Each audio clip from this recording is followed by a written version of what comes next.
നമസ്കാരം, എല്ലാ വിദ്യാർത്ഥികൾക്കും ഒരിക്കൽ കൂടി സ്കൂൾ ട്യൂട്ടർ യൂട്യൂബ് ചാനലിലേക്ക് ഹൃദ്യമായ സ്വാഗതം. അപ്പോൾ ഞാൻ ഇന്ന് വന്നിരിക്കുന്നത് SSLC എക്സാമുമായി ബന്ധപ്പെട്ട് ഇന്നലെ ഹിന്ദിയുടെ എക്സാം അല്പം ടഫായിരുന്നു എന്ന് പറഞ്ഞു. ആ വിഷയം അവിടെ ക്ലോസ് ചെയ്യാമെന്ന് ഞാൻ വിചാരിച്ചാണ്. പക്ഷെ പലരും പേഴ്സണലായിട്ടോ അല്ലെങ്കിൽ നമ്മുടെ ടെലിഗ്രാമിൽ ഉൾപ്പെടെ ചോദിക്കുന്നൊരു ചോദ്യം, ഹിന്ദിയുടെ ഇന്നലത്തെ എക്സാം ടഫായിരുന്നു, അതുകൊണ്ട് എന്താ പറയുക, എന്തെങ്കിലും ആശ്വാസകരമായൊരു നടപടി ഉണ്ടാകുമോ എന്നുള്ളതാണ്. ഇതൊക്കെയാണ് ഇന്ന് വിശദമായി തന്നെ ഈ വീഡിയോയിൽ നിങ്ങളുമായിട്ട് പങ്കുവയ്ക്കാനുള്ളത്. ആദ്യമായിട്ട് കാണുന്നവരുണ്ടെങ്കിൽ തീർച്ചയായും ഈ ഒരു ചാനൽ ഇപ്പോൾ തന്നെ നിങ്ങൾ സബ്സ്ക്രൈബ് ചെയ്തേക്കുക. ഈ വീഡിയോ ഒന്ന് ലൈക്ക് അടിക്കുക, നിങ്ങളുടെ കൂട്ടുകാർക്കായി വീഡിയോ ഒന്ന് ഷെയർ ചെയ്ത് കൊടുക്കാനും കൂടി പ്രത്യേകം ശ്രദ്ധിക്കുക. കെമിസ്ട്രി എക്സാം നാളെയാണ്. അതുമായി ബന്ധപ്പെട്ട് വളരെ പ്രധാനപ്പെട്ട ചില വീഡിയോകൾ ഇനി വരുന്ന മണിക്കൂറുകളിൽ വരാനുണ്ട്. നോട്ട്സ് PDF എല്ലാം തന്നെ ഇന്നലെ രാത്രി തന്നെ നമ്മുടെ ടെലിഗ്രാം ഗ്രൂപ്പിൽ ലഭ്യമാണ്. അപ്പോൾ ലിങ്ക് ഡിസ്ക്രിപ്ഷൻ ബോക്സിൽ കൊടുത്തേക്കാം. ആരെങ്കിലും ജോയിൻ ചെയ്യാത്തവരുണ്ടെങ്കിൽ ജോയിൻ ചെയ്യാം. അപ്പോൾ നേരെ എന്ത് ചെയ്യാം, ഈ വീഡിയോയിലേക്ക് തന്നെ വരാം. പിന്നെ ഒരു കാര്യം കൂടി എടുത്തു പറയാനുള്ളത്, SSLC വിദ്യാർത്ഥികൾക്ക് വേണ്ട എല്ലാ കാര്യങ്ങളും ഈ ചാനലുണ്ടാകും. അപ്പോൾ ഇപ്പോൾ തന്നെ ഒന്ന് സബ്സ്ക്രൈബ് ചെയ്ത് കാണാനും കൂടി പ്രത്യേകം ശ്രദ്ധിക്കാം കേട്ടോ. അപ്പോൾ നേരെ നമുക്ക് ഈ കണ്ടന്റിലേക്ക് വരാം. SSLC ഇന്നലത്തെ ഹിന്ദി പരീക്ഷ ഒരല്പം വിദ്യാർത്ഥികളെ വലച്ചു എന്നതാണ് ഏറ്റവും പ്രധാനപ്പെട്ട കാര്യം. ഒരു 80% വരുന്ന വിദ്യാർത്ഥികൾക്കും SSLC എക്സാം ടഫായിരുന്നു. ഇന്നലെ നമ്മുടെ വാട്സപ്പ് ഗ്രൂപ്പ് ഉണ്ട്. അപ്പോൾ അതിൽ ഏകദേശം 5000-ലധികം വിദ്യാർത്ഥികൾ ഉണ്ട് എന്നുള്ളതാണ്. അതിൽ ഭൂരിഭാഗം പേരും പറഞ്ഞത് SSLC ഹിന്ദി എക്സാം ടഫായിരുന്നു എന്നുള്ളതാണ്. അപ്പോൾ എന്ത് തന്നെ ആയാലും വിദ്യാർത്ഥികൾ ചോദിക്കുന്നത് ഇതുമായി ബന്ധപ്പെട്ട് വാല്യുവേഷനിൽ എന്തെങ്കിലും ലിബറൽ ആയിരിക്കുമോ, അല്ലെങ്കിൽ ഒരു A+ കിട്ടുമെന്ന് വിചാരിച്ചൊരു വിഷയമാണ് ഹിന്ദി. ആ ഹിന്ദി വിഷയത്തിനാണ് A+ ഇപ്പോൾ നഷ്ടപ്പെട്ടിരിക്കുന്നത്. അപ്പോൾ അതുമായി ബന്ധപ്പെട്ട് എന്തെങ്കിലും വാല്യുവേഷൻ എങ്ങനെയായിരിക്കുമെന്ന് പലരും ചോദിക്കുന്നുണ്ട്.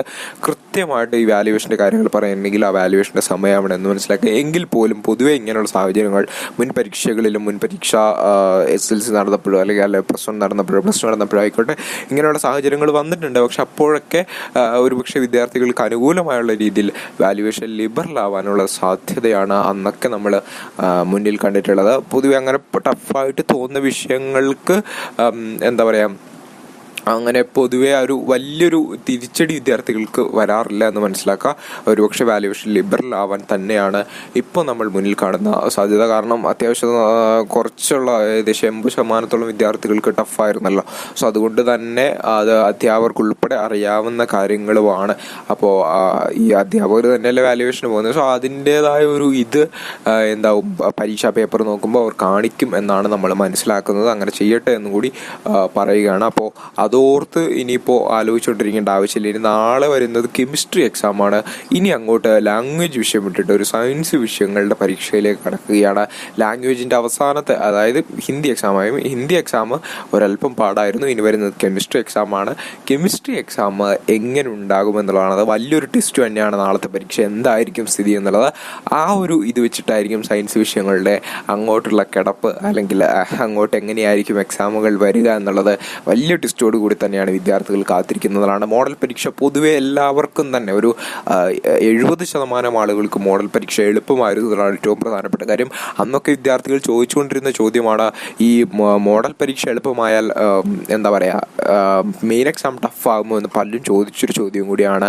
അപ്പോൾ ഇന്നലെ ആ ഒരു ചോദ്യം എത്രമാത്രം പ്രസിദ്ധമാണ് എന്ന് പല വിദ്യാർത്ഥികൾക്ക് മനസ്സിലായി എന്നതാണ് ഏറ്റവും പ്രധാനപ്പെട്ട കാര്യം.